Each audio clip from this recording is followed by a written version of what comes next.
yo podría identificar cada película qué momento de vida recoge. Aunque no esté contando algo que ni siquiera pueda parecer autobiográfico en un momento dado, pero incluso sin saberlo en un momento dado, sí que he abierto una página de mi diario con cada película. Todo eso suena muy bien y realmente todo lo que dices respecto a la singularidad de la voz, la mirada, es una cosa que me hace sentirme inevitablemente orgulloso, no me voy a esconder, pero tampoco creo que pierde cierto mérito porque creo que es inevitable, o al menos hasta ahora en mi caso no ha sido posible evitar. No ocupo un espacio en la cinematografía que me ayude a entender quién puede venir antes que yo. No sé muy bien quién soy ni cuál es mi rol. Y creo que durante todos estos años haciendo películas ni siquiera he tenido claro qué sitio ocupo. Hay una cosa que está clara, y es que las dos grandes validaciones industriales de un cineasta son los premios de los grandes festivales oficiales y luego la taquilla. Y yo ya he visto que la misión que se me ha encomendado es la de sobrevivir en un espacio intermedio en el que no paro, pero nunca me encuentro en casa, no sé cómo explicarlo. Si concluimos que tienes una mirada, ahora estábamos hablando de la mirada.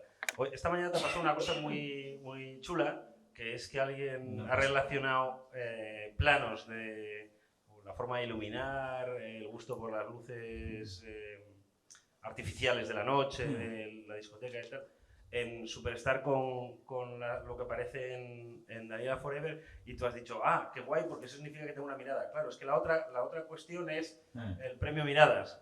Pero al final, ¿qué hay en común entre Cronocrímenes, Extraterrestre, Colosal y Daniela Forever? Eso ya es más complicado. Si hubiera una crítica digna de tal nombre en este país, te habrían hecho ya ese itinerario y te habrían dicho cuáles son los atributos, claro, pero ¿tú te atreves? Si me atrevo a sacar el denominador común... No, bueno, el hilo, no denominador común. Claro, hay algo un poco feo en que lo haga el director, porque eso quiere decir que estás como deseoso de que te interpreten de una manera concreta, ¿no? Que quieres ya como... Y es una cosa que cuando yo he percibido desde fuera en otros directores, en otros autores, ¿os ha gustado esto? Me he sentido un poco incómodo. Y estamos atravesando una época en la que creo que está como autorizado que alguien adjunte a la película la lectura de esa película. Algunos como Nolan directamente en el guión. Claro, lo de Nolan es muy interesante. Me acuerdo de una entrevista que le hacían al director Darren Aronofsky con motivo del estreno de la película Mother, que significa madre, y así se tituló en España, ¿no? Madre, ¿no? Madre mía. No, me parece que no se tradujo. ¿Cómo se tradujo la película Mother? Se quedó como Mother. Básicamente, en la alfombra roja en la que le preguntaban a Aronofsky qué es esta película, porque también es una pregunta que se hace desde la prensa, oye, explícame esta película, ¿qué querías contar con esto? Que también es una pregunta que creo que no se debería hacer, pero aceptamos que se haga, oye, ¿esta película de qué va? Y en la alfombra roja que os estoy relatando, Aronofsky decía a la periodista, pues madre tierra, la madre tierra, la madre que te parió, Aronofsky. Entonces, claro, aunque me gusta, y ya lo hemos visto, llevamos todo el día así, aunque me gusta rascar todo lo posible en las películas de los otros, hay algo antinatura en que lo haga yo de las mías. Entonces, igual hace 2 horas en la posmesa, pues igual me hubiera sacado ahí, petróleo, y lo que no es petróleo. Los chavales le han sacado oro, Ha sido maravilloso. Tengo que decir que esta mañana... ¿Cuál era la calificación? O sea, ¿qué instituto? O sea, ¿qué curso? No quiero ser impreciso. ¿La gente del Instituto de Extremadura? He tenido un encuentro con los alumnos de comunicación audiovisual. ¿Qué año? ¿El primero? ¿El segundo? Te lo hago pasar mal. Mira, os cuento. Llegamos como... Claro, nos levantamos muy temprano hoy para coger un avión. Veníamos los dos yo por lo menos había dormido alguna hora, no muchas, en ninguna. Llegamos finalmente a presentar la película antes de que empiece el pase y por alguna razón Nacho, que se había dormido 10 minutos en el hotel antes de ir para allá, estaba convencido de que los chavales habían visto la peli. Entonces empezó a explicar: ya lo siento, para un día tan pronto por la mañana que os sacan de clase una película tan deprimente, tan triste, que habla de cosas tan duras. Cuando finalmente David le hace saber, no, que la van a ver ahora. Sí, entré pidiendo perdón. Entré pidiendo perdón por una película que todavía no había visto. Excusándome torpemente. Chicos, si yo llego a saber que íbamos a estar juntos aquí en esta ocasión, hubiera hecho otro tipo de película, ¿no? Hubiera hecho una cosa como más digna de un jueves por la mañana. Una matiné, que se decía. Una matiné, hubiera metido más chistes, no sé, hubiera metido alguna persecución. Hay una persecución, ahora que lo pienso, pero hubiese metido otras dos. Y pedí perdón antes de que la película lo hubieran visto, que es la forma más bochornosa del escutatio non petita, ¿no? Una cosa que debería prohibirse, ¿no? Ir a los festivales de cine pidiendo perdón de antemano por la película que van a ver, sin saber que de hecho la van a ver. Y yo estaba preparado para el Q&A. Bueno, ¿alguien tiene alguna pregunta? Llega a decir, ¿alguien tiene alguna pregunta? ¿Alguien quiere preguntarme algo? Y hoy a Garrido gritando, ¡que no la han visto! Y aún habiéndole escuchado, yo seguía preguntándole, ¿pero tienes alguna pregunta? Porque uno, claro, se siente culpable. Porque es la definición más pura del público cautivo. O sea, unos chavales... Que para no ir a clase tienen que estar ahí. Que no es que para no ir a clase, es que no tienen otra. O sea, han sido obligados a dejar el aula, lo quieran o no, y comerse el turrón que tengo yo que ofrecerles. Entonces, claro, no hay público más cautivo que ese. Y tengo que decir que en el pasado he tenido experiencias maravillosas y también horrorosas en relación con estudiantes en un momento dado. No voy a dar las coordenadas, pero suelen ser situaciones muy extremas en las que el interés es abrumador y también la falta de interés puede invadirte. Y me han pasado las dos cosas, con lo cual hoy era una moneda que estaba tirando al aire. Bueno, vamos a tirar la moneda al aire a ver qué pasa. A ver si les importo lo más mínimo, o a ver si no es el caso y yo voy a ser el primero que va a pedir que les dejen salir al recreo. Que echen una... Bueno, el final de la historia es que cuando hemos vuelto y habían visto la película, han estado una hora robándose el micrófono unos a otros. Ha sido una maravilla, interesadísimos por el asunto y por el objeto cinematográfico y por el asunto de la película. Exactamente, y estoy muy agradecido porque pocas veces uno al hacer una película vive situaciones comparables al placer de hacerla. Yo le escuché una vez a David Lynch diciendo que no había nada mejor que hacer una película y que lo peor llegaba cuando estaba terminada y había que ofrecerla al mundo. Yo he bromeado alguna vez cuando he estado en un rodaje especialmente placentero, que todos lo son. He bromeado, ¿cómo podemos seguir rodando esto aunque no acabemos nunca? Sería una buena idea hacer una película tan monumental, o sea, tan grande, tan ambiciosa, que la pueda rodar hasta un día antes de palmarla. Y entonces yo dejo las notas de montaje una secuela de Boyhood, por ejemplo. Una secuela de Boyhood en la que yo sea el Boyhood, ¿no? Boyhood, el que robaban los ricos para dárselo a los pobres. ¿Cómo me gustaría hacer una película maravillosa, ¿no? Palmarla dejando notas de montaje para que la gente... Bueno, habría que montarla también. Pero qué bonito sería saber que un día después de tu fallecimiento se estrena. Buah, sería maravilloso. Morir así. A mi plim. Últimas grandes palabras. A mi plim. Venga, con pan te lo comas.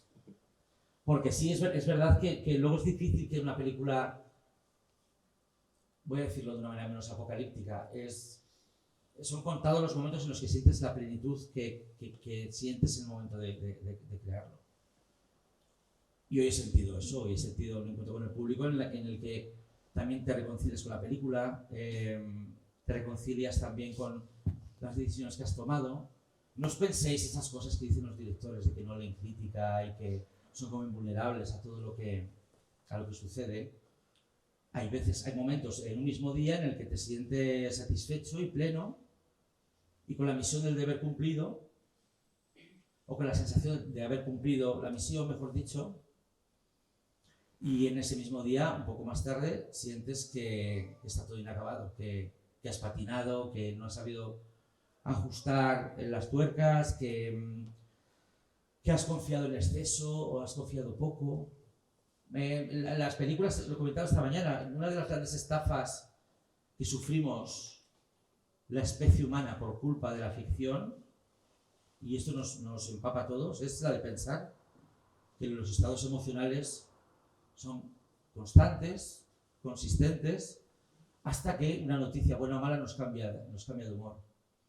Y de niño creo que te crees que la vida adulta va a ser así. Dices, uy, voy a ser un padre de familia con mujer, con hijos, voy a ser el padre de la sitcom que entra y da una lección a los niños, ¿no? Y después se va a jugar al béisbol con uno de ellos. Y vas a ser como el tronco, ¿no?, de un árbol con muchas ramas. Yo llevo toda mi vida esperando que llegue el momento de ser una anciana retirada en Miami con unas amigas y bajar a las 4 de la mañana y que haya 2 tartas en la nevera. Hoy he recibido 2 abrazos y el primero de ellos fue cuando le pregunté a Pedro Allín si en ese proyecto que está teniendo con bastante éxito, que es hacerse mayor, si el referente estético es el comisario Gordon de Batman. ¿Os imagináis? ¿Os imagináis que él fuera el comisario Gordon, pero que Batman fuera yo? Y que fuera un Batman... Lo ha sido Michael Keaton, no es tan contracultural que lo sea. Ya. Michael Keaton, cuidado. Que hubo quejas, ¿te acuerdas, no? ¿Te acuerdas? Y le pusieron unas alzas en las botas porque si no quedaba más bajito que todos los enemigos. Y le arreglaron bastante. Y claro, en su momento hubo problemas con la elección de Buster Keaton. Echo de menos a ese Tim Burton.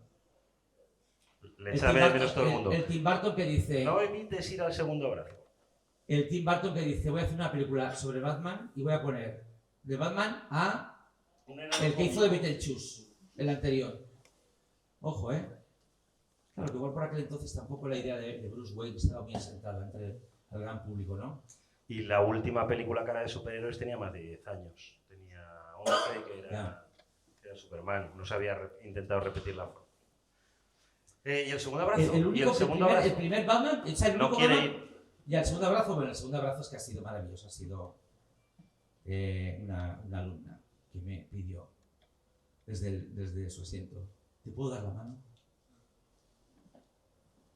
Y yo le dije, por el mismo precio, te ofrezco un abrazo. Ha sido muy dulce. ¿Por dónde íbamos? ¿De qué estábamos hablando? Antes de Batman. Antes de... Ni idea, pero esto suele ser así habitual entre tú y yo.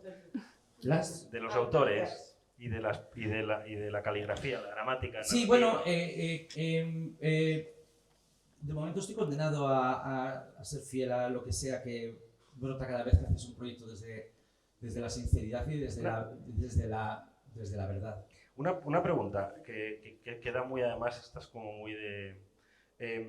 como trabajas asuntos que tienen que ver con tu vida, o con aquello de lo que te interesa hablar en cada momento, pero te mueves siempre dentro de esquemas de género, ¿en qué medida el género es un corsé que controla lo que vas a contar o lo contrario? Una ventana, como es el caso del fantástico y la ciencia ficción, una ventana a dejarte llevar. Es que yo lo que nunca haría, lo que nunca me he pensado, o sea, lo que no sé muy bien la razón, pero lo que nunca haría es atreverme a contarme. O dicho de otra manera, ya están los novelistas, tú no te preocupes. Me cuesta imaginarme capaz de hablar del TDAH, pero creo que antes de incluso ser diagnosticado ya hice mi propia película con TDAH, que es Open Windows, que es la película que tiene el déficit de atención incorporado.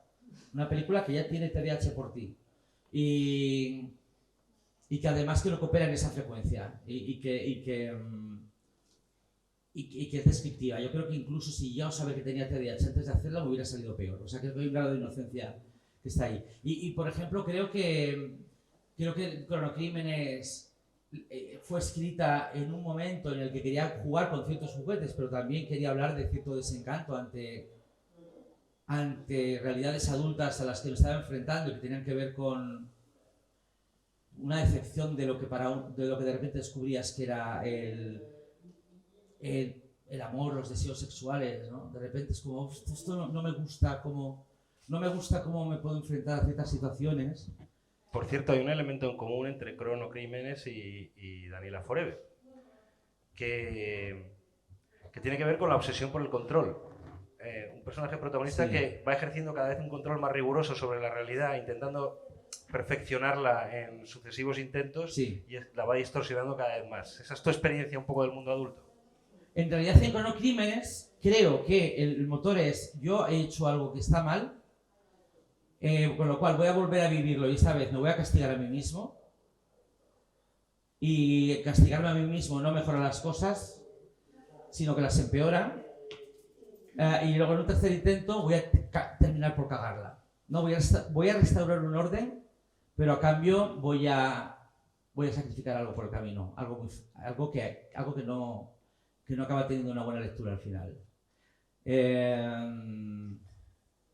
Y ante tu respuesta, sí, me pasó. Como que me pasó, o sea, que estoy diciendo. O sea, puedo entender la deriva del personaje. Evidentemente, no creo yo que viva como con esas ansias de orden, pero sí que es una fantasía para mí. De control más que de orden. A mí me encantaría pasar un día en casa. De la capacidad de actuar sobre la realidad para guiarla. A mí, por ejemplo, un día yo soy alguien que soy carne de cañón, o sea, yo soy una persona que no me acerco. Si me dicen, hay una secta ahí, y hay gente que se acerca a curiosear y a burlarse un poco, diciendo, ¿qué se puede por aquí? Yo no me acerco de la acera de enfrente, porque entendiendo cómo funcionan las sectas religiosas o destructivas, yo entro de lleno a saco. Porque de repente entro en un sistema de gente que me va a decir lo que tengo que hacer al día. Mira, te vas a tener que amasar pan de 10 a 11. Y luego vas a tener que rezar al dios Cthulhu. Y luego vas a tener que ir por las puertas repartiendo pegatinas y octavillas. Y hay algo en mí que dice, qué gustazo saber en todo momento lo que tienes que hacer.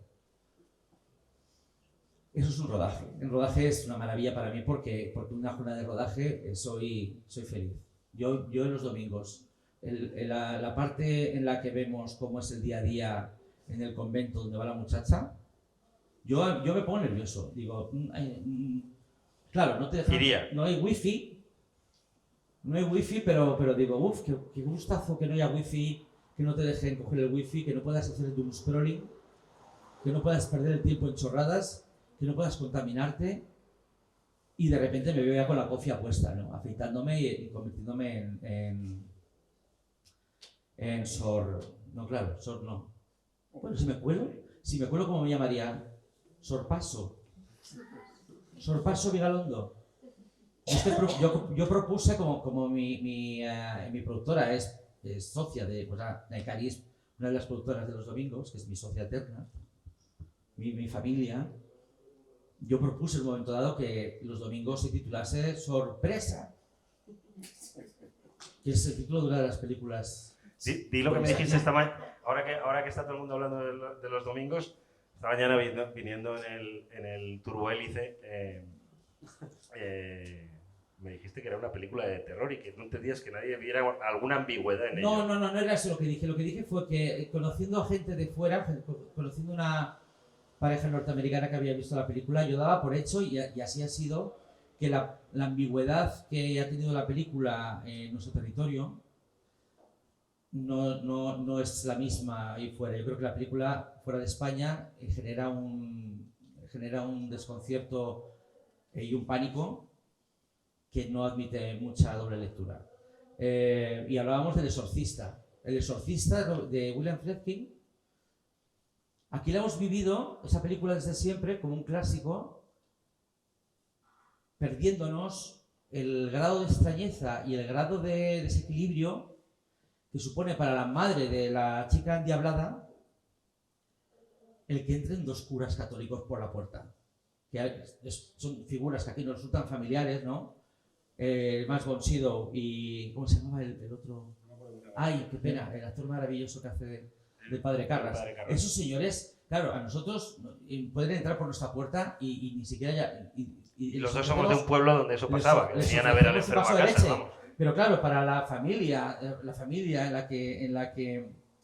en la que sucede el epicentro de esta posesión, claro, los curas católicos es un fenómeno casi equiparable en extrañeza y en desequilibrio al de la propia chica poseída. Me gustaría igual trasplantar mi conciencia durante unas horas con las de un norteamericano liberal neoyorquino y ver El Exorcista desde esa perspectiva. Bueno, es que lo explicas, en realidad basta con que lo saques de su tiempo y lo expliques hoy. Dos señores viejos con faldas en la habitación de un adolescente. Y uno de ellos es homosexual. Y además. Porque sabéis que ese es el gran conflicto que se esconde en el corazón del exorcista. Que el padre Carras... el padre Carras no lo lleva bien. No, si lo veis, es transparente, sí. Quería preguntarte por motivos de actualidad... No es tan diferente el exorcista en ese sentido a la otra gran película de William Friedkin, que es A la caza de Cruising en inglés, la de Al Pacino. Me gusta La caza y no confundir con El prisionero de Alcazam de Harry Potter. O sea, a la caza es la otra gran película de un hombre que no sabe muy bien dónde meterse. Que no sabe muy bien qué ve cuando mira al espejo. Al Pacino y el padre Carras, los dos grandes héroes en el armario de William Friedkin, que es uno de los mejores directores de todos los tiempos. Es una etapa, hablábamos de Frankenheimer esta mañana, es una etapa esta de los 70 donde aparecen de repente hay unos directores que algunos han trascendido para siempre, digamos, han seguido haciendo en primera línea y otros han quedado un poco ahí diluidos, como el caso de Frankenheimer Pero ninguno es como William Friedkin, yo creo. William Friedkin, tenéis que pensar que este tío, cuando está saliendo con la hija... Ahora volvemos a hablar de Vigalondo, ¿eh? Sí, está saliendo con la hija de Howard Hawks. Esta pausa vergonzosa que acabo de tener. Es que esto yo no lo Me sabía. siento muy vulnerable. Seguro que yo sí lo sabía, pero yo no. Estaba saliendo con la hija de Howard Hawks, que ya de por sí es que iba a decir un braguetazo, no sé. No sé si era un braguetazo o no, pero vamos, yo como cinéfilo, bueno, en fin, o sea, la hija de Howard Hawks para mí es Howard Hawks. Entonces, claro, yo estaría todo el día en casa, dándoles la brasa. Y Río Bravo, que es buena, ¿eh? ¿Te quedó bien esa? Cuéntame algo del rodaje, cuéntame anécdotas del rodaje. Y es alguien que siendo muy joven, hizo una película prodigiosa llamada Friends Connection, titulada en Latinoamérica Contacto en Francia, con Rob Seider, con Fernando Rey, con Jim Hackman. Una de las primeras veces que aquí se conservó un título original, ¿no? En la distribución española. Claro, yo creo que aquí se llamó... no sé si tenía un subtítulo debajo entre paréntesis. Contra el Imperio de la Droga. Sí. Contra el Imperio de la Droga. Fíjate tú qué humildad la de los traductores de títulos que dijeron Friends Connection. Aquí falta algo. Aquí le falta cuerpo. Yo soy muy fan de las retitulaciones. ¿Qué os parece Contra el Imperio de la Droga? Contra el Imperio de la Droga, ¿eh? Y no estaba estrenado el Imperio Contraataca. No. El Imperio de la Droga contraataca. Sería un poco la segunda parte de Friends Connection, que también es extraordinaria. Pero lo que vive este director con Friends Connection es un éxito a una escala. En el 70 se convierte esta película no solamente en la película más importante del año, sino la apertura a un nuevo modo de hacer cine que acabaría empapando toda la década. Es alguien que inventa un tipo de cine que no se daba en el país donde lo produjo. Es un hito con el que los demás soñamos, ¿no? Yo creo que es un hito comparable al de Sergio Leone haciendo spaghetti westerns bueno, hay muchos ejemplos, pero ahora se me están amontonando en la cabeza. Y entonces se convierte en el niño de Hollywood, se convierte en un privilegiado, se convierte en la persona más ambicionada.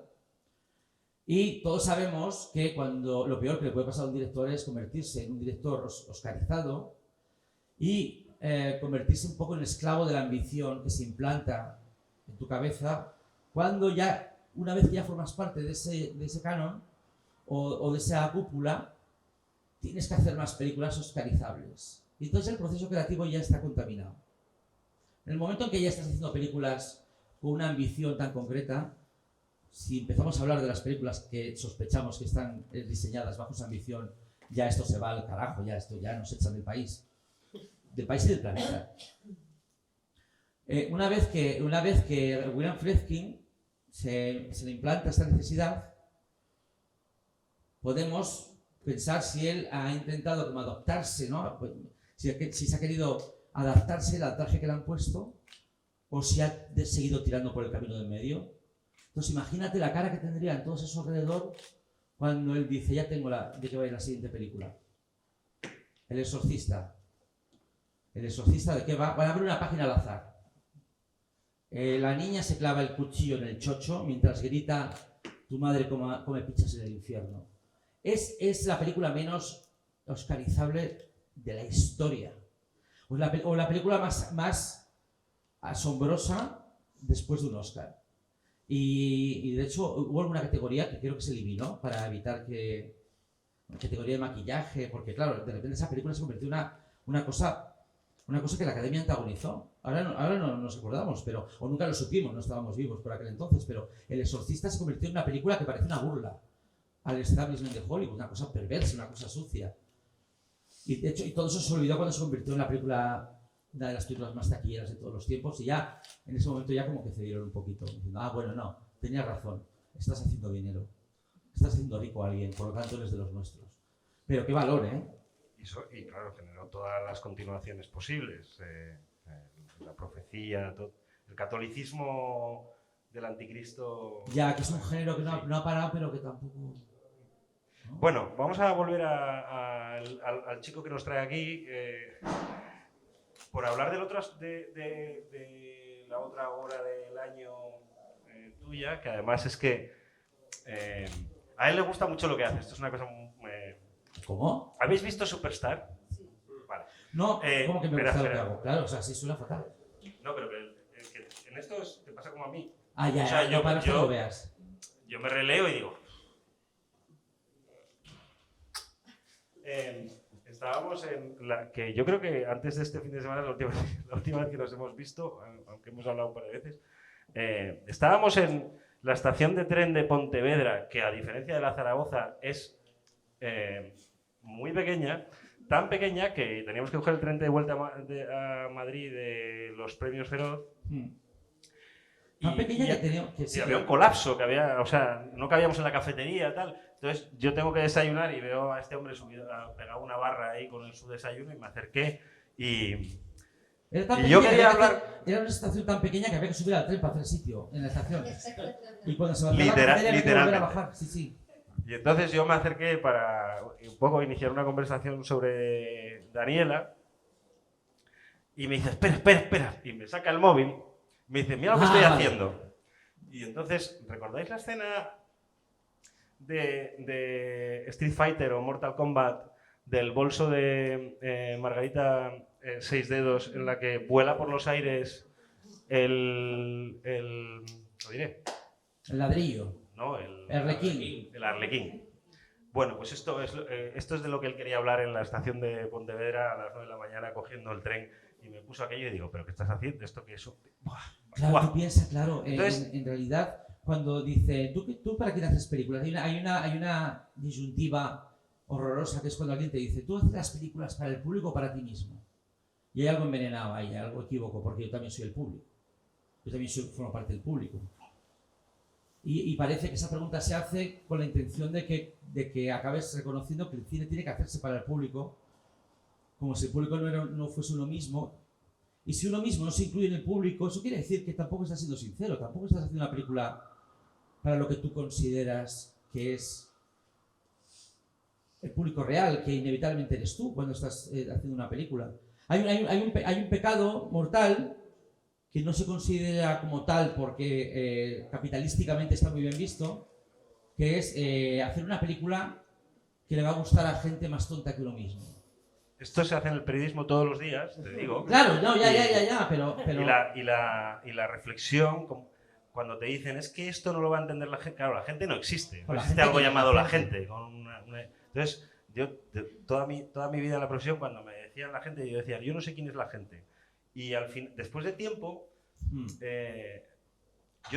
cada uno hace sus apaños para encontrar el sitio desde el que tiene que hablar. Yo escribo cosas que yo leería.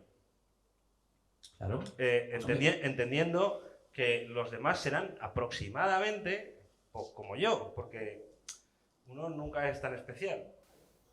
En el cine, hacer algo que tú no respetas lo que haces, pero crees que al público le gusta, es una condescendencia insoportable. Y es con un clasismo repugnante, porque concretamente en la televisión había una fórmula que se utilizaba, que era habitual, que era la señora de Cuenca. Y cuando tú escribías televisión, ahora ya no se utiliza, ya no hace falta. Voy a decir esto por si esto se graba. En el periódico La Nueva España de Oviedo en 1993, esa señora de Cuenca se llamaba la abuela de Canellada. Canellada era un redactor jefe. La señora de Cuenca, que fíjate tú qué cosa más despectiva hacia las mujeres y hacia Cuenca. Qué cosas de repente, ¿no? Es como una empanada de insultos metidas en un término. Siempre se habla de la señora de Cuenca como un objetivo a cumplir, ¿no? Que es, por favor, seduce a una persona que, tal y como está formulada la frase, es menos exigente que tú, es más simple que tú y que no ha tenido y no se ha cultivado como tú. Entiendo la ideología que subyace todo eso, pero nunca la podré compartir. Ojo, esto no quiere decir que nunca sea positivo para una obra trabajarla para que comunique con más facilidad sin tener que sacrificar los valores que quieres transmitir.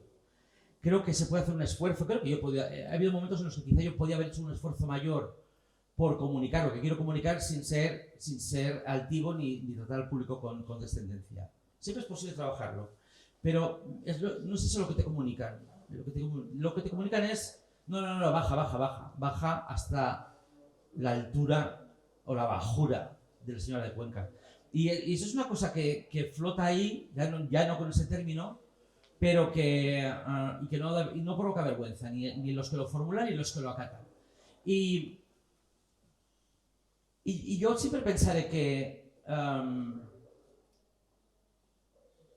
si el cine, voy a decir una animalada, pero si el cine a día de hoy es más fácil de ver y de interpretar que el cine de los años 70, ahora vi el documental de Scorsese y vi las colas que había para ver Taxi Driver y yo no daba crédito, decía, pero Taxi Driver es una película rarísima, es una película rara, no es tan fácil como parece contar de qué va Taxi Driver, cuál es el conflicto del taxista.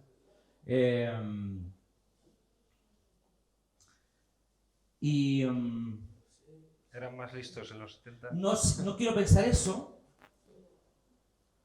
pero creo que si las películas de ahora parece que tienen que hacer un esfuerzo extra porque sea fácil verlas, y no hay más que ver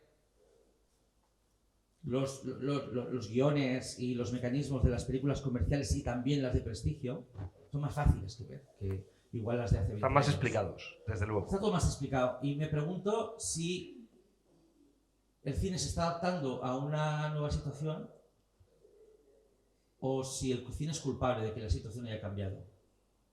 Sospecho que si hay una nueva situación que se está dando a escala global, afectándonos a todos, si existe una cierta dificultad que se ha incrementado desde otras décadas, si eso estuviera pasando, en otras palabras, si somos más gilipollas que antes y hubiera una razón, si a mí me confirman que eso está pasando, me cuesta mucho desvincular ese posible fenómeno de las dinámicas de las redes sociales. No entro ya en ChatGPT, que ChatGPT es ya lo que nos va a terminar de freír el cerebro a todos, pero creo que la retórica de redes sociales y los mecanismos de redes sociales están cambiando el ecosistema neuronal de la raza humana. Voy a citarme a mí mismo, pero el literalismo como forma de de ser incapaz de decodificar la metáfora, la ironía, el sentido figurado, la elipsis, Claro. es el analfabetismo contemporáneo, básicamente. Mucho cuidado porque también estamos en una edad crítica para caer en todos los errores Sí, no nos gustan los tipos presentes, la gente joven no entiende Claro, nada, es que sí. yo pensaba que me iba a librar de todo eso, te lo juro, ¿eh? Yo A mí siempre he yo pensado... me he librado, a mí me parecen 1000 veces más listos los de 20 años que nosotros. Hombre, los de hoy sí que eran más listos. No, pero ya te lo digo yo, que yo como todos los viernes con dos personas de 24 años, Israel Merino y Elizabeth Duval, y te puedo asegurar que... Claro, me es una estás cosa- haciendo un poco, estás haciendo los ejemplos ahí más... Bueno, son los que he conocido en la calle, tampoco creas tú que los he En ido a la buscar a calle, su casa, ¿eh? Los que he conocido en la calle, pero que eres Joaquín Sabina 2.0. No, no, me refiero al hecho de que claro, pero igual tú como yo cuando tenías igual ya 30 y pocos, decías, bueno, yo creo que me voy a manejar bien y voy a ser un señor guay, no voy a ser un viejo huraño antipático que cree que todo lo nuevo es peor. Lo sigo pensando, ¿eh? ¿Lo sigues pensando? Tú sabrás lo que vas a hacer Yo con estoy el resto de tus yo días. estoy pero- luchando contra una sensación creciente, pero que reconozco como tóxica a la hora de pensar que todo se está viniendo abajo. Pero claro, y me asusta pensar así, pero fijaos lo que acabo de soltar. Las redes sociales y luego ChatGPT, claro, es un conflicto muy grande. Yo pensaba que lo iba a tener fácil a la hora de seguir molando, porque bueno, me gusta cierto tipo de música electrónica. Soy rapero, siempre ser un tío enrollado. Yo las veces que se han cruzado los destinos y he acabado saliendo con una cuadrilla de veinteañeros, oye, creo que no ha habido problemas. Podemos seguir un rato, ¿no? He seguido la conversación, no he acosado a nadie, no he hecho un poco no, he sido uno más. Déjame llevarte a Superstar un momento. Vale. Pues es que estamos analizando el tiempo presente ya, esto me parece que es subir a la azotea y nos quedan cosas por discutir todavía. Te voy a cambiar muy radicalmente de... Porque la pregunta que te voy a hacer en Superstar es... Te veo tan guay con el micro que ahora me está dando un No, poco pero de ¿sabes lo pena. que pasa? Es que yo de normal no soy así de interesante. No me siento como si estuviera en el programa de Sánchez Dragón. Es que no me llega el cable. Por eso este escorzo Es es... que nos acerquemos por cámara. Vamos aquí al rincón. Te quería preguntar una cosa sobre Superstar, varias cosas, pero quizá la más importante es, ¿lo has llevado al fantástico o a la ciencia ficción, que a un realismo trufado de fantasía? Si no me equivoco, has utilizado los sueños pesadillas de cada personaje o las mentiras de cada personaje para construirles una fantasía como un traje a medida en cada episodio. Claro, no, la idea no es condenar a cada historia a que sea fantástica por mis santas pelotas, sino utilizar los mecanismos que nos ha brindado la ciencia ficción y el fantástico para contar las cosas más rápido. Entonces, yo si tengo 45 minutos para hablar de Margarita Sisdedos y la relación patológica que tiene con su hija, a la que defiende a bolsazos delante de las cámaras en los platós en hora punta no en prime time. Hora punta también podría ser, ¿no? Prime time, ¿no? De repente es todo más fácil, de repente todo es más visual, de repente todo se imbrica en el lenguaje en vez de ser una cosa de guión. En vez de ser el guión, los diálogos, tal. De repente el propio lenguaje de la película respira, porque hemos decidido que esa niña que es Tamara sea efectivamente una niña, aunque el resto, a ojos de su madre, aunque el resto del planeta Tierra la vea como una señora de 35 años.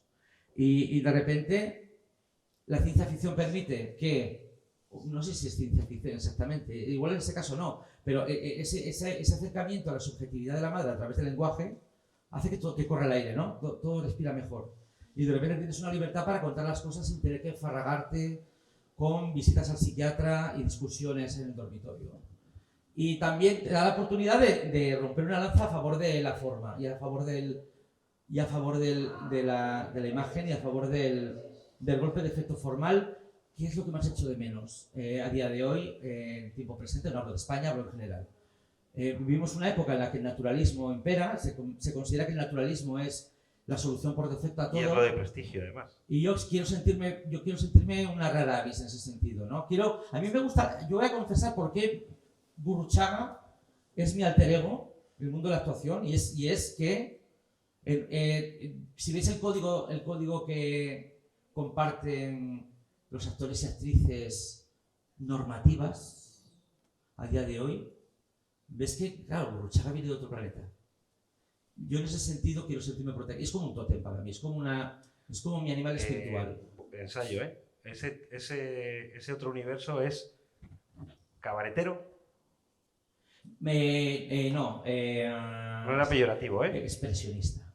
Ah, vale, muy bien, sí. Gran Guiñol. Es que para mí Gurruchaga era mi profesor cuando yo era niño en una España en la que no había fanzines ni revistas, al menos no en mi pueblo, en Cabezón de la Sal.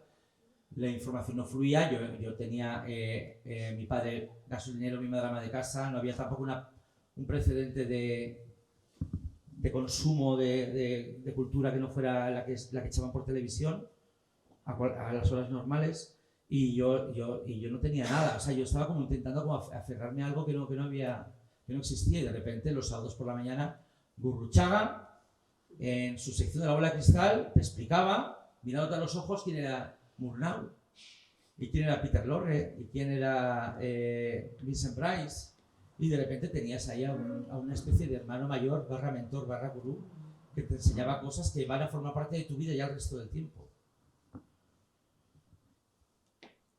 Leonardo Dantes, al que tuve la suerte de conocer en Los Felices 20.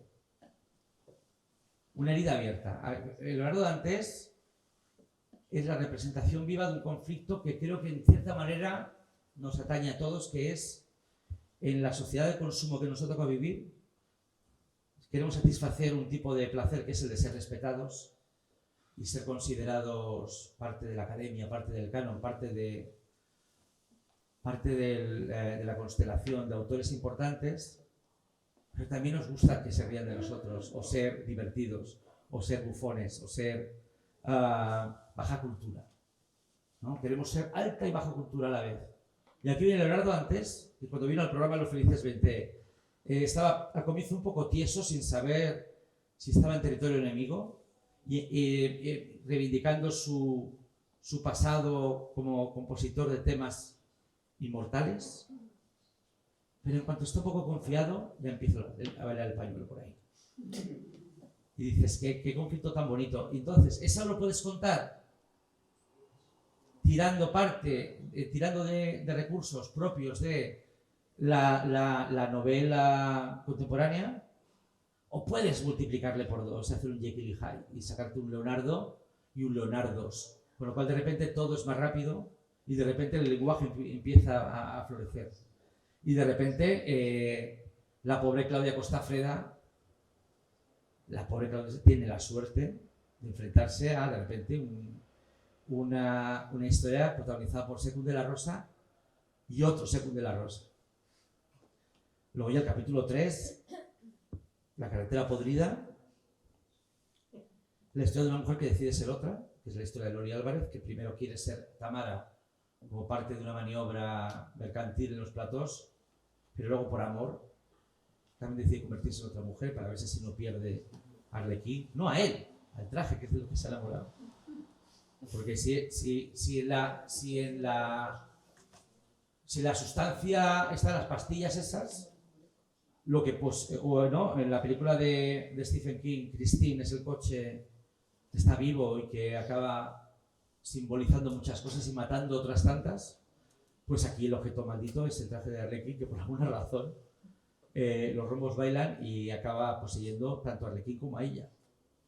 Hay, para los que no lo hayáis visto, yo he tardado mucho en ver el Superstar. De hecho, si no llego a tener que venir a Mérida, igual no asomo la nariz por ahí, porque a mí me violentaba mucho toda esa historia.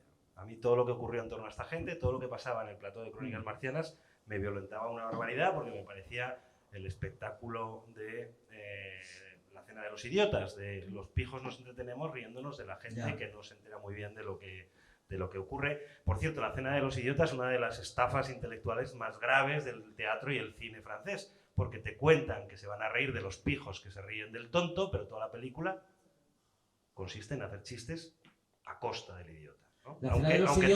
Aunque tenga un final cruel para con los señoritos, en realidad toda la comedia gira en torno de de lo que giraba la cena, de reírse del tonto. La Entonces, cena de los idiotas, el título original es Macagón. Lleva así todo el día, ¿eh? No os creáis que esto nos ha dado la comida con los títulos. Bueno, entonces mi terror era... yo tengo un déficit como espectador, que es que no puedo ver ninguna ficción donde el narrador o los narradores no tengan un cierto afecto y respeto por las criaturas de la narración. Por lo tanto, yo puedo ver Fargo porque a través del personaje de Frances McDormand los Coen redimen la narración, pero solo vi que Mar después de leer una vez, otra película de los Coen, porque ahí la crueldad y el escarnio es para con todos los personajes. Yo tuve que dejar Succession en la segunda temporada porque dije, esto va a seguir así, pues yo es que a este espectáculo no quiero asistir, y me pasó lo mismo con The Voice. Una de las cosas, es que voy a hacerle el elogio más bonito que se le puede hacer, porque este chaval, aparte de ser listísimo, es muy buena persona. El cariño que demuestra por los personajes de este sainete, que es el mundo del tamarismo, incluso hay que ser, y esta es la cosa de la que quiero que hables, es cómo construir una redención de estos personajes de los que todo el país hizo escarnio, sin ser condescendiente con ellos. O sea, sin perdonarles la vida. Es muy fácil, lo juro. Pero antes quiero también señalar que lo que has dicho antes, lo de que, joder, no quería ver esta serie por miedo a todo esto, ahí se concentra el fracaso de todo director de cine. Porque lo que todos... No, si yo soy un espectador caprichoso, Lo que todos querríamos es que llegase un momento en el que el mero hecho de que nosotros hagamos algo genere un interés, ¿no? Diciendo, hoy me gusta mucho Martin Scorsese. Vamos a ver qué nos tiene que contar en torno a la figura de Jesucristo, ¿no? Es lo que sueña Scorsese, es lo que soñamos todos, es lo que le pasó a Tarantino cuando se pegó el único batacazo de su carrera con Greenhouse. Y él dijo, yo pensaba que la gente iba a verla porque era nuestra, era la película de Tarantino de Robert Rodríguez. Y descubrió lo que todos descubrimos con más frecuencia que él, que es que la identidad que tú quieres tener para que la gente que vaya al cine tenga al menos tenga ya como unos mínimos cubiertos. Esto lo ha hecho mejor que nadie el amigo no lo puedo creer. ¿Spielberg, vas a decir? No, Spielberg ya quisiera. No, perdón, Wes Anderson. Wes Anderson es el que ha conseguido hacer películas de Wes Anderson. Porque todas son iguales, son todas una casita de muñecas. Bueno, vale, pero no quiero que nadie diga, me encanta Wes Anderson, pero esta película que ha hecho... Pero sabéis que son como huevitos de Fabergé, como casitas de muñecas. De hecho, cada cartel de película de Wes Anderson puede ser una casita de muñecas. Pero él tiene lo que los demás quisiéramos. La gente que va a ver la película de Wes Anderson no pone por delante el tema.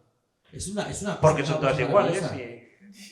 Es que una de las... Mira, esto es una cosa de las que no hemos hablado. ¿Que lo que hago yo también es todo igual? No, todo lo contrario. Pero, de hecho... pero es que yo soy muy reivindicador de la ficción de la repetición. Cuando ahora las series todas progresan narrativamente. ¿Cómo que reivindicas? Pero si te vas a quejar de que este hombre no progresa adecuadamente. No, porque yo no soy cliente. Si a mí me gustan las casitas de muñecas, vista una, me iría a todas. Porque lo mismo que vuelvo a los capítulos de Bones, porque son todos iguales unos a otros. No vuelvo a los capítulos de Bones porque quiero saber cómo evoluciona la historia de amor de los dos personajes protagonistas, sino porque es exacta. La terapia en mi casa, esto no te lo he dicho, la terapia en mi casa cuando llegamos por la tarde y estamos muy cansados es poner capítulos de Se ha escrito un crimen sin parar. Y te duermes en uno, te despiertas en el siguiente y da igual, porque son, ya está, es Jessica Fletcher. Esto lo teorizaron muy bien Bayó y Pérez, los profes de la Pompeu, en el libro de Ficciones de la Repetición, donde explica que la serialidad también a veces es crear un hogar. La sitcom se basa en esto, al que regresamos para que sea exactamente igual que lo dejamos, y por tanto los episodios terminan donde empezaron para que cuando vuelvas al día siguiente el hogar sea el hogar. Pero o sea, si algún día esto me ha llevado a otro lado que consiguiera hacer cine o películas que espero seguir haciendo con la confianza de que ya hay un público, hay una masa mínima pero estable de gente que va a decir, vamos a ver qué está haciendo este tío ahora. Mi vida sería muy diferente. Pero estás haciendo girar todo en torno a que he dicho que no me animaba a ver Superstar. No, estoy diciendo, no seas plañidera. Estoy diciendo que hasta Tarantino no consigue lo que nadie consigue, que es que la fantasía de que tu nombre anteceda, y fíjate que el único ejemplo que se me ocurre es Wes Anderson. que todos sabemos que hace siempre la misma película. Digo para que Bueno, pero vamos a... que no es verdad. Vamos pero, al amor sin ¿os condescendencia. habéis para pensar en, No. en la creatividad que encierra o la poesía que se esconde detrás de la decisión que tuvo alguien de traducir un título como Asesinato, ella escribió, que es el título original de la serie de Jessica Fletcher, Murder, She Wrote, ¿no? Que es como una cosa como solemne, ¿no? Como un aldabonazo, ¿no? Como una campana sonando, ¡pum! Asesinato, ella escribió. ¿No? Es como casi una introducción de un cuento de la cripta, ¿no? Una cosa como de Edgar Allan Poe. Se ha escrito un crimen. Es Gila. Se ha escrito... yo creo que Gila... Claro, porque es un impersonal. No tiene sujeto. No es ella ha escrito un crimen. Alguien ha matado a alguien y alguien ha escrito sobre ese crimen, ¿no? Sería un poco el crossover entre Gila y Jessica Fletcher. Alguien ha matado a alguien y alguien ha tenido que documentarlo en una novela de non-fiction, en un true crime. Es bonito, ¿eh? No, que lo que digo es que también es un sueño de vanidad, ¿no? Porque dices, también cuando tú quieres que tu nombre esté por delante de todo, también estás deseando que se te perdone cualquier cosa, ¿no? Como que quieres decir, hombre, pero es una película mía, tiene que gustar. Lo que estás haciendo es querer montarte un chiringuito, porque cada película es un esfuerzo que empieza de cero. Me habéis preguntado por el amor sin condescendencia. El amor sin condescendencia. Es que es muy fácil, porque os he contado el dilema de que Margarita se sienta desorientada porque no es capaz de entender que el amor por su hija le lleve a un sitio que ella no entiende. Y luego he hablado del dilema de Leonardo Dantes. Creo que no hay capítulo de la serie en el que no me pueda sentir incluido en la historia. El último capítulo es el más autobiográfico, o el que más describe sentimientos que yo he tenido, ¿no? Cuando he tenido momentos de zozobra, cuando he sentido que el suelo tiembla bajo mis pies, cuando no me he sentido seguro, cuando he sentido que no... Esos momentos vanidosos en los que te quieres sentir más reconocido, más respetado, yo qué sé. Momentos vergonzosos. Yo he necesitado que se abriera un agujero en la pared y que apareciera el Vigas, que se quedó en Cabezón de la Sal Cantabria, diciéndome, tío, ¿qué estás haciendo? O sea, ¿qué está pasando aquí? O sea, que fíjate el estilo de vida que has conseguido alcanzar. Nunca has madrugado en contra de tu voluntad durante toda tu vida adulta. Hoy no he madrugado, sino que estaba yo haciendo una factura y de repente miro el reloj y veo que el de Cabify está diciendo, ya estoy abajo. O sea, pues cojo, estoy aquí y voy para allá. Es muy fácil no ser condescendiente con los personajes con los que te manejas si tienes la suerte de saber meterte dentro de ellos. Claro, contigo mismo no vas a ser condescendiente, contigo mismo vas a ser cariñoso pero duro a la vez. O sea, yo delante del espejo, con una mano estoy golpeando el espejo y con la otra me estoy acariciando, ¿no? Es lo que hacemos todos un poco, ¿no? Tenemos una relación conflictiva con nosotros mismos en la que hay una combinación de crítica y de falta de compasión, pero también de amor en un grado u otro. Entonces ese es el punto de vista correcto con el que dirigirte a un personaje.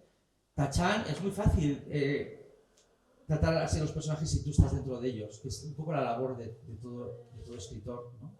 Proyectarse dentro de lo que hace. Es otra forma de sinceridad. Yo cuando estoy escribiendo con María el capítulo de Leonardo Dantes y veo que Leonardo Dantes quiere a la vez ser alguien respetado pero a la vez alguien que hace chistes, se ha escrito un crimen. No me puedo no sentir identificado con ese conflicto. Y así con todo. O sea, que ni siquiera es un esfuerzo lo que estás diciendo, ni siquiera es un esfuerzo constante lo de mantener el tono, ¿no? Hoy voy a rodar la escena en la que le dan a Paco Porras con un látigo en los huevos. Hoy voy a intentar no ser condescendiente con él, pero... Y de repente... Pero vivimos un tiempo donde la crueldad narrativa cotiza un montón. Yo he mencionado dos series, The Voice o Succession, cuya identificación con el público, vamos, de hecho yo creo que Succession, por bien escrito que esté, funciona por otra razón, funciona porque los ricos también lloran, como se titulaba el culebrón, y el público medio, hay un deleite sádico en ver cómo la familia multimillonaria se joden la vida mutuamente sin paliativos. Entonces, la crueldad, digamos, que tiene como... vive un momento en el que consigue rápidamente una adhesión de un cierto tipo de público y de un cierto tipo de crítica que la compasión o la comprensión o la bondad no consiguen tan fácil. Estoy ahora mismo en un debate interno, 50-50, esta noche, porque tengo ganas de también como de defender Succession y ponerme en tu contra, como hacemos siempre, pero a la vez me apetece también seguirte el rollo. Entonces, si me das 5 segundos... Cualquiera de las dos me vale, ¿eh? No, te voy a seguir el rollo. Sí, continúa. Estoy contigo. No me apetece ahora discutir sobre Succession. No, solo te iba a decir que es más fácil el conseguir un cierto respeto crítico desde la maldad, desde la crueldad, desde el cinismo, desde un cierto sadismo con los personajes, que conseguir ese mismo aplauso, ese mismo respeto, o que te tomen igual de en serio, si uno ejerce la bondad y la compasión con los personajes. Bueno, pues porque el cinismo también es como una cosa externa a uno mismo. O sea, el cinismo puede ser muy divertido. El cinismo puede ser tan divertido y tan legítimo como el punk, ¿no? Cuando estás en una banda. Anoche estaba escribiendo sobre South Park, ¿no? ¿Es South Park una serie cínica? ¿Es una serie que demuestra amor por los personajes? Igual no. Pero es una serie muy poco cuestionable. A mí me parece un monumento South Park. Sin embargo, creo que South Park tampoco expresa ese amor del que hablas. O sea, que creo que hay casos, ¿no?, que habría que mirar uno a uno. En efecto, el cinismo es algo que a priori no me resulta simpático, me parece una cosa un poco adolescente. O igual ya he leído demasiadas cosas cínicas y he visto cosas que ya se pasan, ¿no? Si soy cínico, ¿dónde está el fin? ¿No? Puedo ser todo lo cínico que quiera o lo mínimo. Pero eso no quiere decir que de repente pueda haber una obra que se maneje en ese territorio que me entusiasme. Estoy intentando buscar un ejemplo rápidamente que me sirva, pero no estoy dando con él. O sea que no quiero establecer una norma, pero entiendo lo que dices y creo que me siento cómodo donde estás, donde me estás llevando.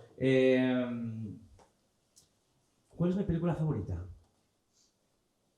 Creo que las películas favoritas mías, aunque ahora mismo no suelte ninguna, porque me da miedo aburrirme a mí mismo y a vosotros, creo que todas las películas que más me gustan son aquellas en las que el protagonista es consciente de que lo está haciendo mal y hace lo posible para evitarlo.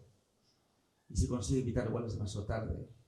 O si consigue poner un lazo y acabar bien y salvar los muebles, no puede dejar de ver una mancha en el espejo, ¿no?, que le va a acompañar para siempre. Esa cosa como de western, ¿no?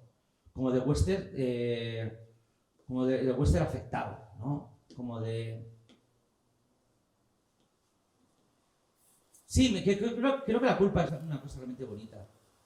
Creo que hacer personajes culpables es un lujo. Es muy bonito. No es una cosa segura, ¿eh? Porque a veces... La culpa también es una idea de tormento autoinfligido para perdonarse, ¿no? Venga, va. O sea, ¿tú crees que, de todas maneras, ¿tú crees que es posible no ser culpable de algo? Quiero decir, ¿tú crees que es posible, tú crees que es legítimo representarte en un personaje absolutamente limpio y absolutamente inocente? No, es que no tiene nada que ver la inocencia con la culpabilidad. No son necesariamente los... Bueno, es que no... Tampoco. No la hablo, pero digo de culpa, no hablo del sentimiento de culpa que tú relacionas con el catolicismo. Hablo de la culpa real, de haberla cagado. O sea, lo que digo es, vamos a evitar que los personajes sean versiones propagandísticas de sí mismos, como sucedió en Star Wars las últimas 3. No soporto que la protagonista de la última trilogía de Star Wars sea intachable. Ni siquiera que no pise una piel de plátano en ningún momento dado. Es una cosa que han sufrido los personajes femeninos en el cine comercial de un tiempo a esta parte. Esta cosa me enferma. Esta cosa me enferma ver la película de La Viuda Negra y ver que Scarlett Johansson, mejor dicho, su maniquí digital se cae a plomo desde una altura equivalente a 2 rascacielos y no se atreven a manchar un poco la cara con gravilla. Y no quieren despeinarla. Y por supuesto, creo que tiene algo que ver en todo esto, que por ejemplo un género como es el terror, que siempre ha sido un género profundamente sexual, o con las pulsiones sexuales muy presentes, de un tiempo a esta parte haya sustituido las pulsiones sexuales por los sentimientos paternofiliales. Bueno, ¿Tú ves las películas de Jordan Peele? Espera un momento. Son todas de padres, madres, hermanos, ¿pero qué es esto? Pero de todas maneras, bueno, ahora hacemos un debate sobre esto.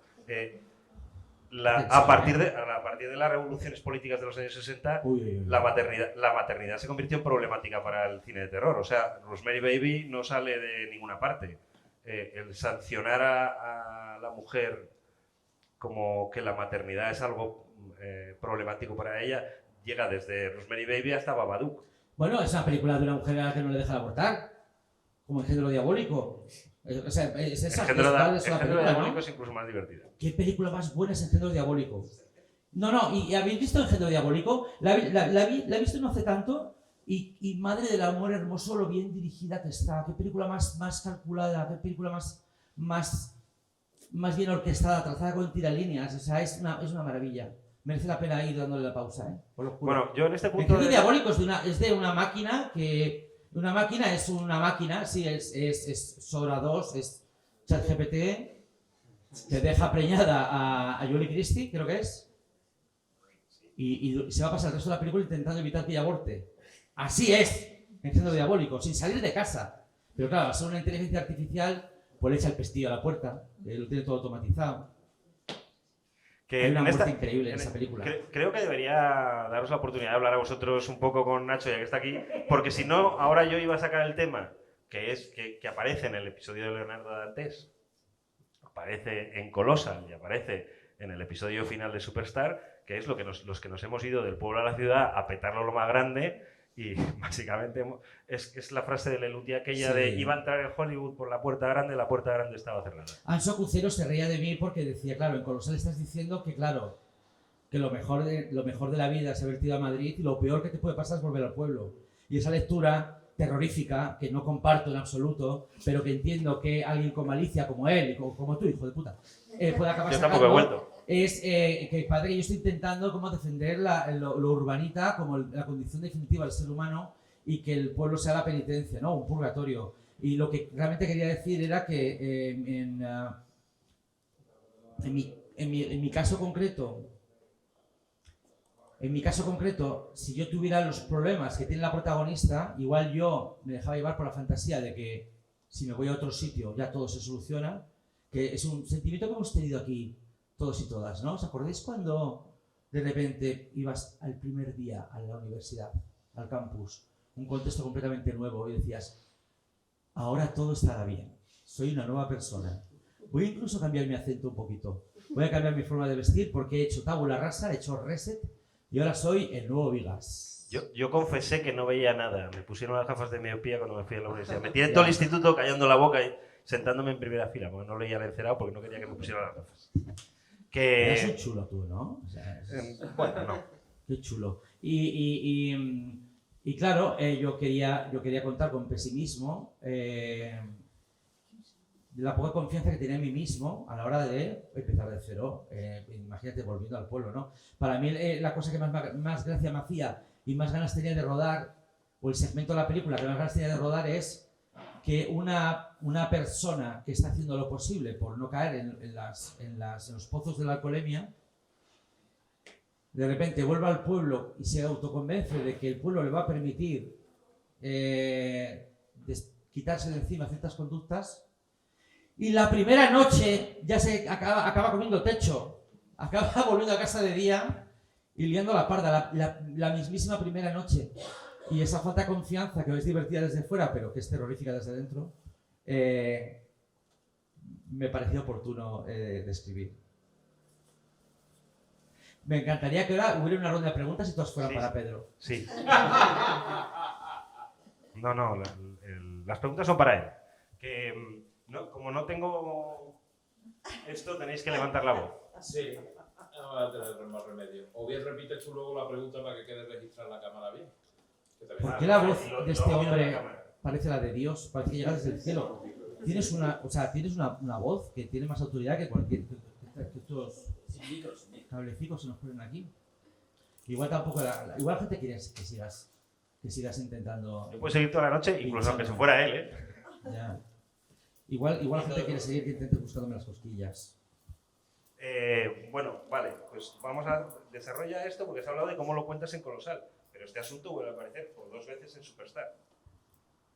Porque es el Santurce Madrid del La último... vuelta al pueblo, que se inspira en la experiencia real de Leonardo Dantes, volver al pueblo es lo contrario, es casi como ir al pueblo con el pesar instalado y que allí te encuentres con una nueva felicidad. Que es lo contrario en realidad, ¿no? Es lo contrario a creerte que vas a mejorar en cuanto te cambies el corte de pelo y date cuenta que sigue siendo el mismo. Pues Leonardo Dantes cree que todo va a seguir igual de mal y de repente se topa con una versión del cielo, que es la experiencia vital que hemos traducido, que ha vivido el propio Leonardo. Pero esto a su vez se asienta en una tradición que viene de películas generacionales para nosotros, como son Beautiful Girls, que va de esto mismo, del chaval que vuelve en Navidad y entonces tiene que medir cómo es su vida urbana, que se fue para triunfar y cuál es la vida del campo, y la versión mucho más desabrida de esta misma historia, que es Young Adult. Ya, es verdad, Young Adult, por supuesto, sí, es fantástica esa película.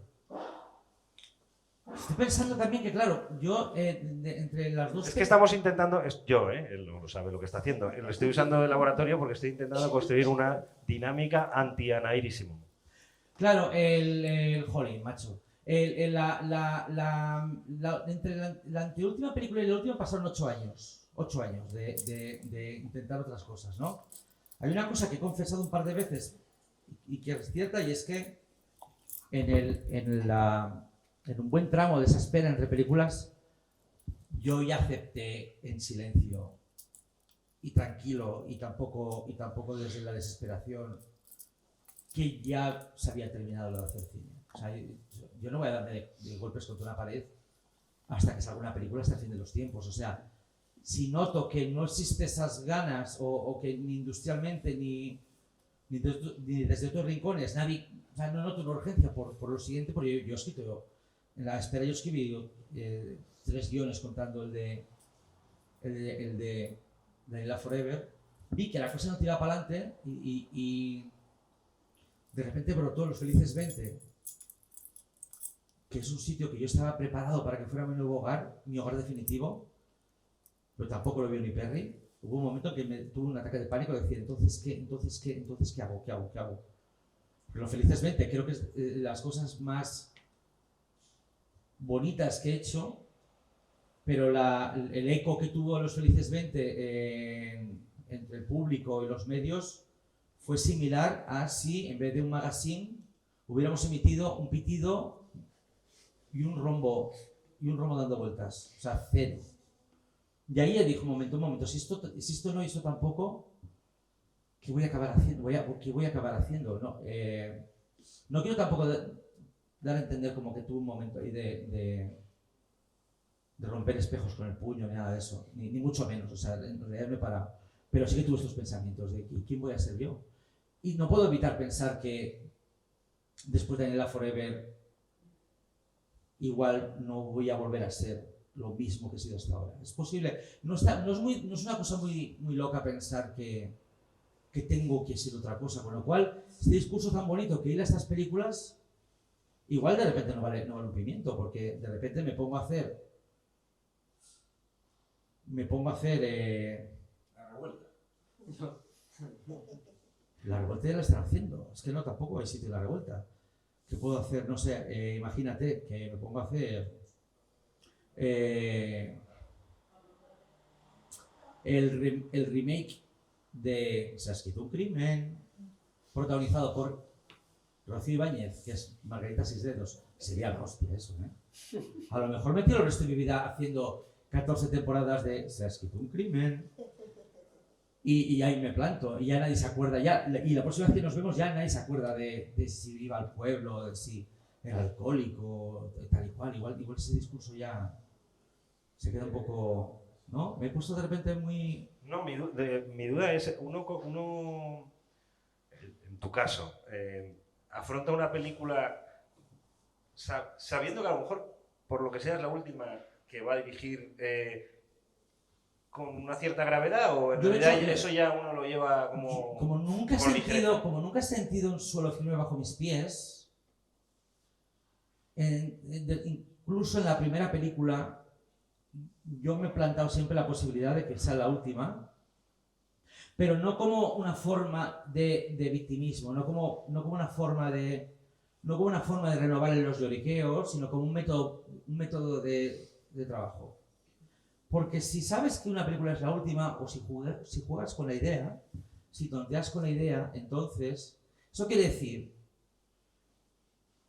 que la postura desde la cual vas a dirigir esa película va a ser honesta. No vas a tener lujuria, no vas a querer ni forrarte, ni forrar a alguien, ni amasar premios, que son los impulsos más contaminantes a la hora de hacer cine. Es tan contaminante hacer una película con el objetivo puesto en el dinero como con el objetivo puesto en alguna estatuilla. Si tú de alguna manera especulas con la posibilidad de que sea la última, a lo mejor tienes la posibilidad de que tu punto de vista sea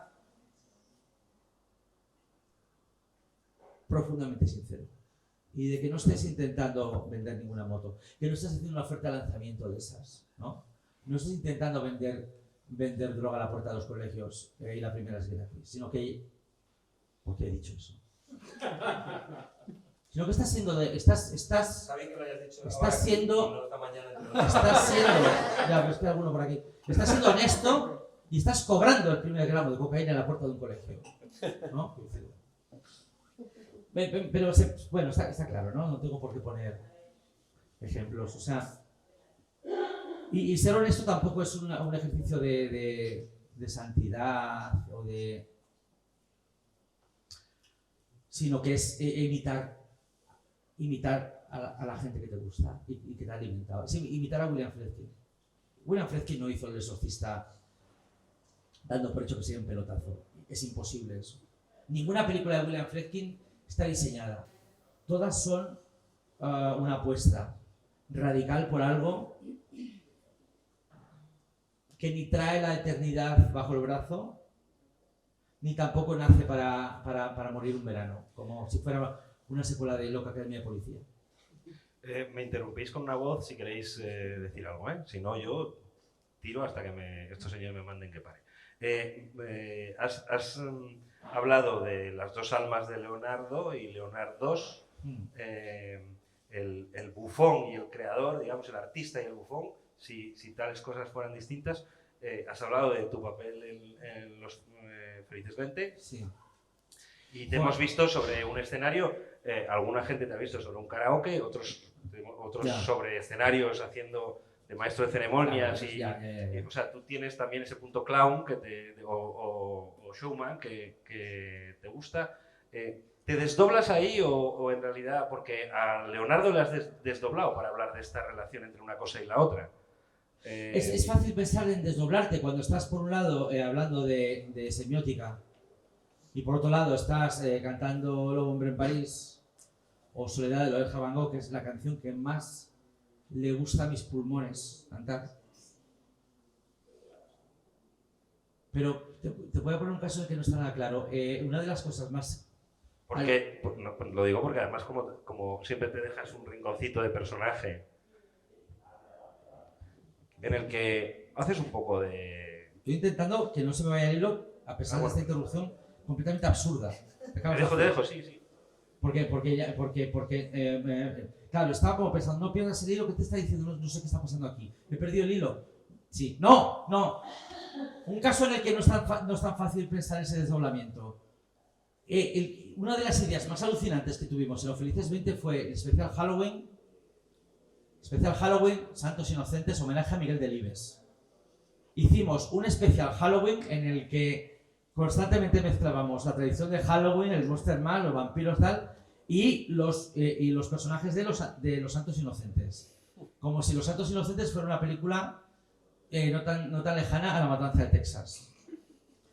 Y había en la intro, yo leía, como si fuera un campamento de verano, yo leía a mis compañeros en el programa, Paula Púa y Aníbal Gómez, con una linterna apuntándome a la cara. Yo les leía la página de Wikipedia de Miguel Delibes. Y ganó el premio Nadal.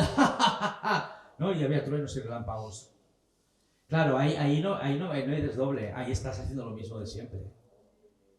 Está todo en YouTube, aunque no lo creáis, está todo en YouTube.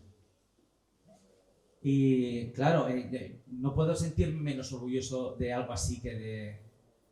Bueno, de hecho estaba Wismichu de invitado. No, miento.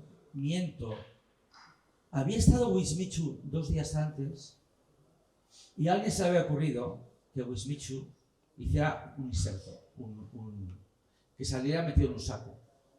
¿Para qué? Para meter ese inserto 2 días más tarde en el programa de Halloween de los Santos Inocentes, de tal manera que venía Aníbal haciendo el personaje de Alfredo Landa y que venía con un saco a cuestas y decía que vengo aquí de cazar influencers, y abría el saco y estaba Wismichu de 2 programas antes y joder, cada vez que lo pienso, en los Felices 20 creo que la apuesta que hacíamos de puesta en escena cada día, porque si hay un programa diario, sabéis que, claro, un programa diario, sobre todo de plató, como puede ser, pues eso, los que estamos habituados a ver, aunque hay una apuesta de guión, no suele haber una apuesta de puesta en escena. Los capítulos, o sea, cada capítulo de un late night o cada capítulo de un magazine de tarde o de mañana es el mismo plató y la misma propuesta escénica y la misma forma, las cámaras.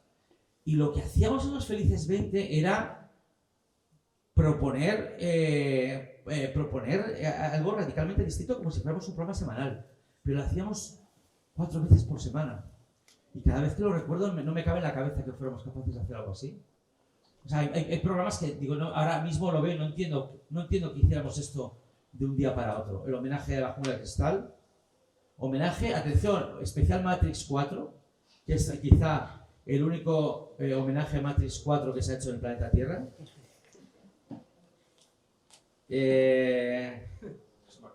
Hubo un programa en el que simulábamos, teníamos una pantalla de LED y entonces simulábamos que el plató era un camión y que estábamos yendo en un camión gigantesco al pueblo de Aníbal, porque se celebraba un festejo. ¿Veis? Aparece otra vez. Bueno, volviendo al pueblo. Eso fue idea de él. No, es quizás si hacemos una gráfica y calculamos y ponemos en números el grado de esfuerzo o el tamaño del malabarismo creativo, a lo mejor igual los Felices 20 tiene más valor o es algo más grande que cualquiera de mis películas. Es posible, Pero bueno, y componíais canciones. Si lo último que hago es Superstar, estoy contento, O sea, si consigo... O sea, esto es un poco No te pongas dramático. No estoy dramático. Buah, pero imaginad que de repente la palmo de aquí una semana y todo el mundo, ay, lo estaba diciendo entre líneas. No, estoy bien. Estoy bien, pero... No, estoy bien. Lo juro, estoy bien.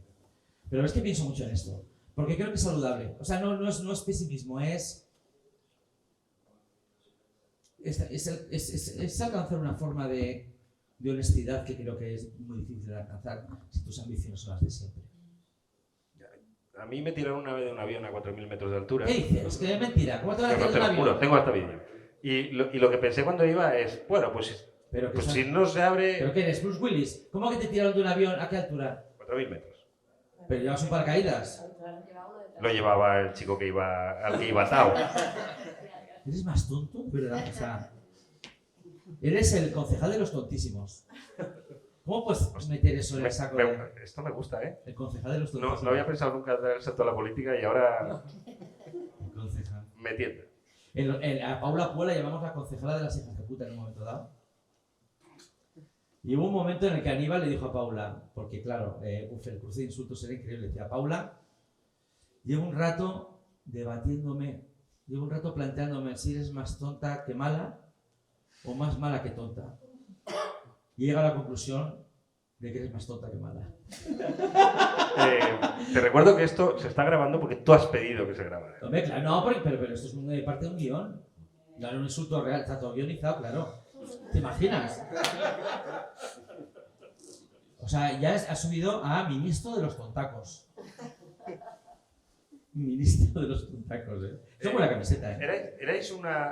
Creaste ahí una especie de comunidad creativa porque has vuelto a trabajar con ellos un montón de veces y de hecho, bueno, incluso aquí cuando tú interpretas al host del magazine nocturno tienes a tu izquierda a Aníbal y a tu derecha a Paula. Sí, claro, porque como no queríamos que Superstar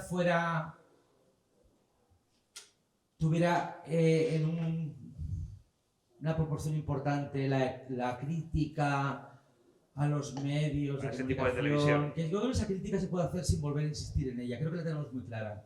Me resulta antipático que hagamos esa crítica por sistema, porque tendemos a, cuando criticamos a la tele de entonces, o cuando criticamos lo peor de la tele de ahora, tendemos a sacarnos de la ecuación, ¿no? Como si no fuéramos también culpables.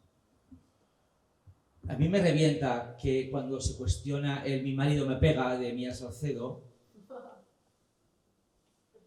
a la calle, a la calle, cancelada. No, a mí me preocupa que cuando se cuestiona a Mía Salcedo, me parece también una cosa muy, muy cuestionable, de repente se olvide en el relato que el "mi marido me pega" lo imitamos todos en el recreo en enero, ¿no? Cuando llegamos, era de los latiguillos que se nos quedaban. Entonces, no puede ser que cuestionemos a la cabeza visible, al reo fácil, sin incluirnos en ese cuestionamiento. Entonces, me da mucha rabia que tendamos a señalar con el dedo a los chistes machistas del pasado sin hacernos partícipes de todo aquello, de la carcajada.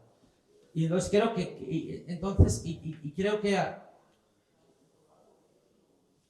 creo que lo que queríamos decir sobre los medios de comunicación, creo que si hubiéramos antagonizado Crónicas Marcianas, creo que le hubiéramos quitado agencia a los personajes, ¿no? Les hubiéramos quitado poder, si realmente fueran víctimas de Crónicas Marcianas. Y de repente lo que nos gustaba era imaginar... Bueno, no son el predicado de la narración, sino el sujeto. Exactamente, sí. Me interesa mucho más las contradicciones dentro de Loli Álvarez que no victimizarla por completo porque el contexto la llevaba por un camino. Y así con todos los personajes.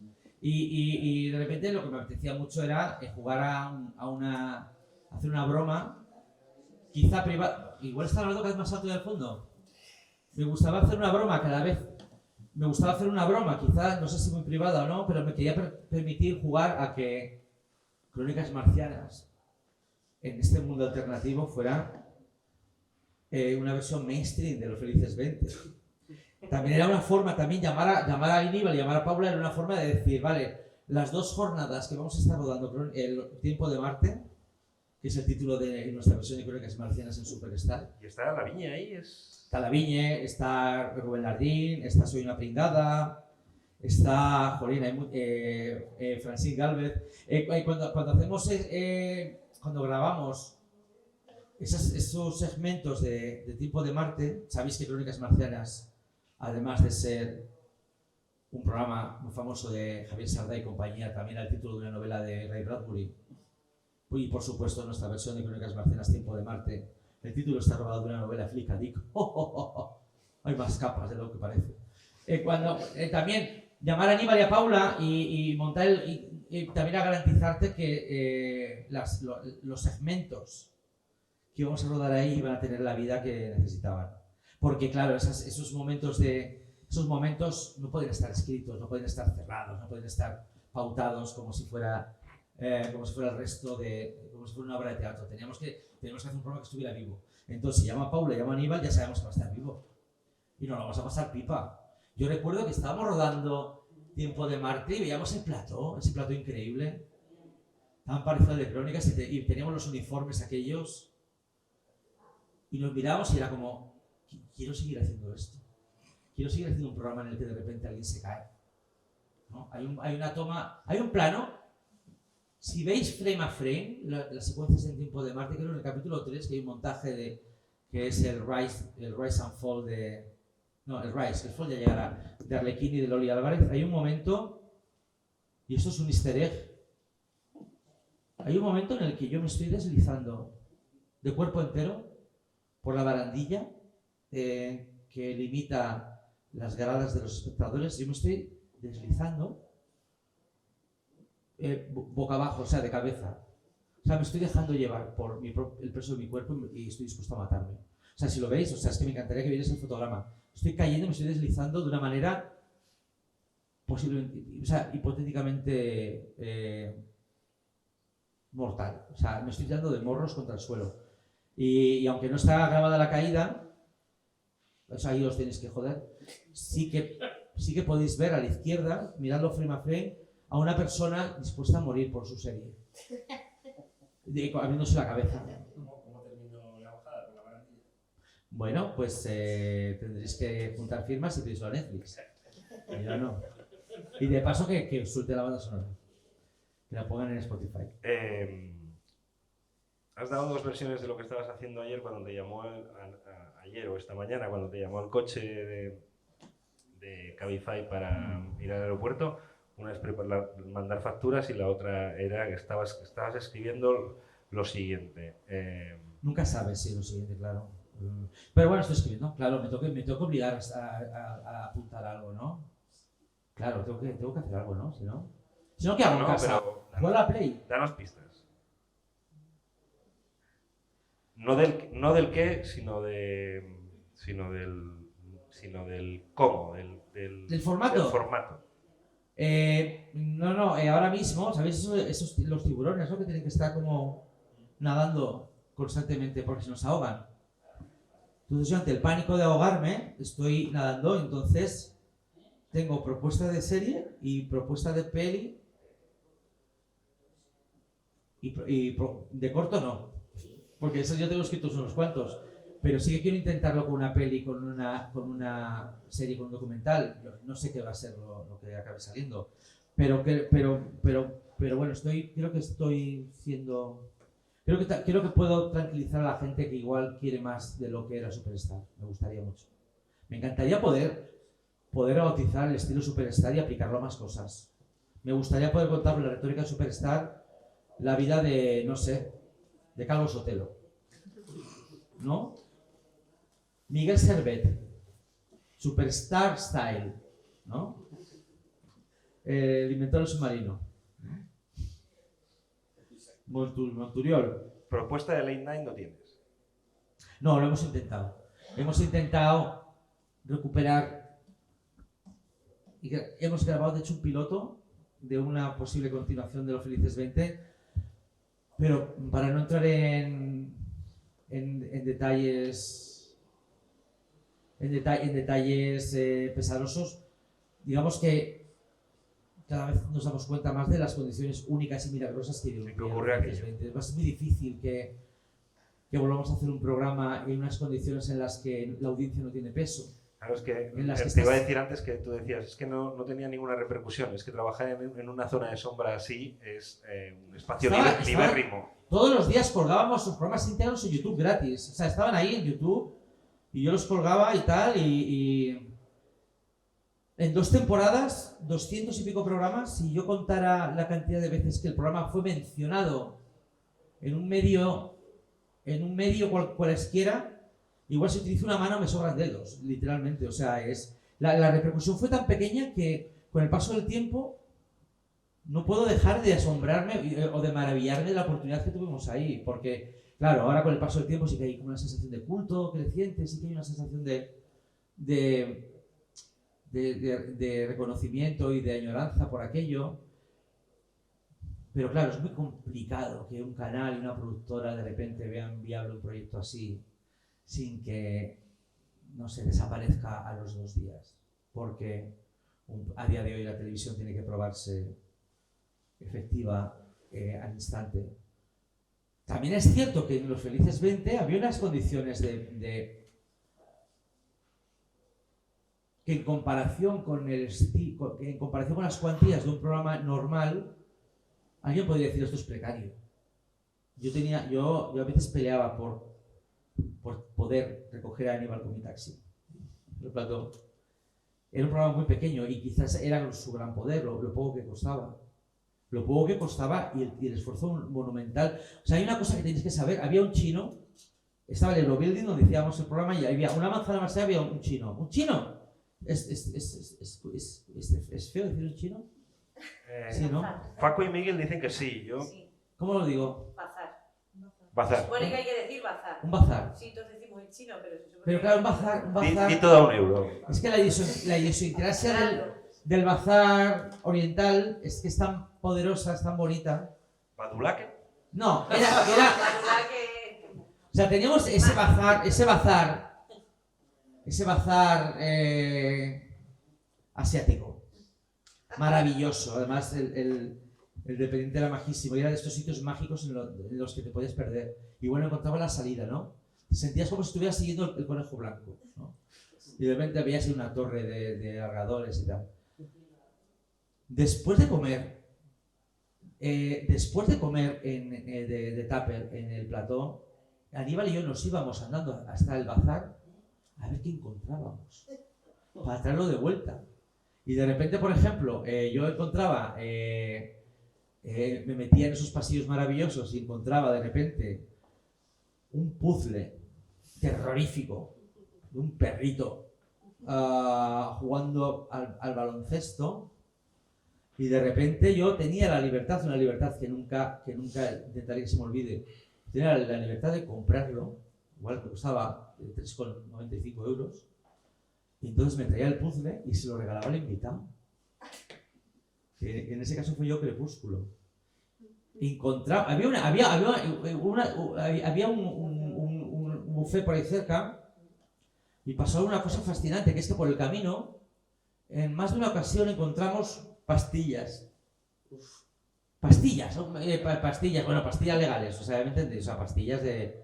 No sé lo que era aquello, no sé si aquello era un antidepresivo o yo qué sé, un paracetamol, no sé, no recuerdo exactamente cómo era la pastilla, pero la libertad increíble que era que el invitado de esa tarde, ¿no? En el momento de decir, por cierto, me he encontrado camino al restaurante, me encontré esa pastilla, si la reconoces y la quieres, ¿vale?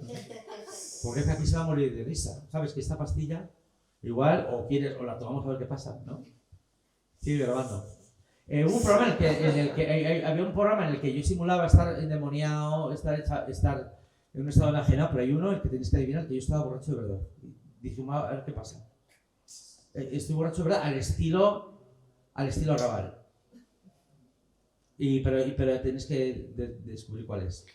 No voy a decirlo. Yo estoy borracho en la ficción más de una vez y una fue real.